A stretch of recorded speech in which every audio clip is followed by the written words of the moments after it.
Assalamualaikum warahmatullahi wabarakatuh. Saya Sylvia Cindy. Saya dari BPI 3B. Di sini saya akan mencoba menjelaskan tentang materi kognitif dari mata kuliah Psikologi Perkembangan.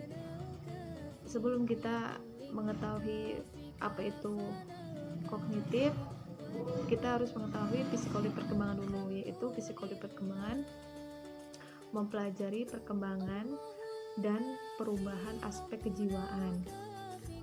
kejiwaan manusia sejak dia lahir sampai dia meninggal. Oke, lanjut ke materi selanjutnya, yaitu pengertian perkembangan kognitif.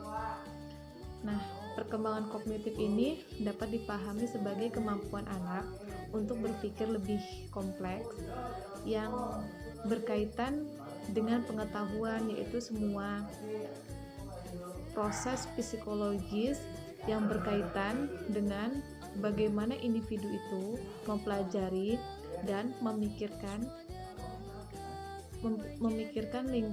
lingkungan serta kemampuan melakukan penalaran dan pemecahan sebuah permasalahannya.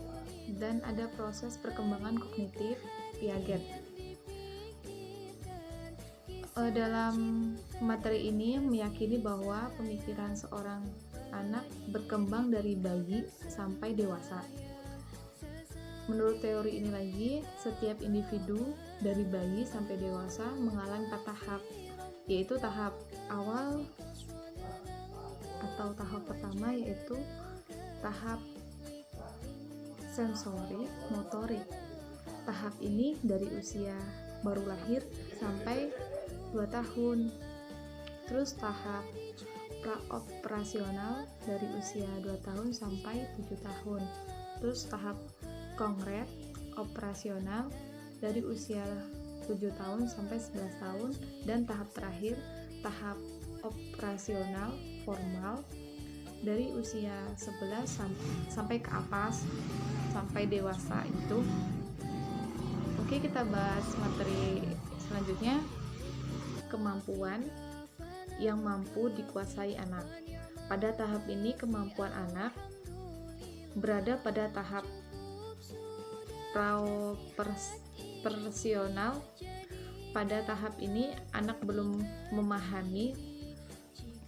Tahap ini memiliki fase, yaitu fase simbolis, subfase berpikir secara egosentris, dan subfase bersifat secara intuitif. Dalam fase ini anak belum stabil, baru memasuki tahap awal pada anak-anak. Terus pokok bahasa kognitif sebagai berikut: perkembangan memori, cara otak atau pemikiran menyimpan informasi bersifat universal dalam tahap anak-anak ini. Terus perkembangan pemikiran kritis, pemahaman terhadap permasalahan secara mendalam.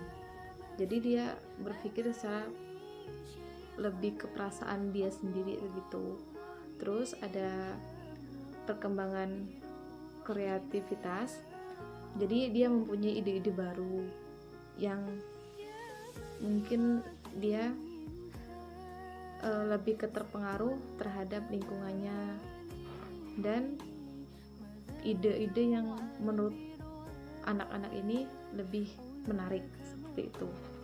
Perkembangan bahasanya, aspek pada penggunaan bahasa ini adalah narasi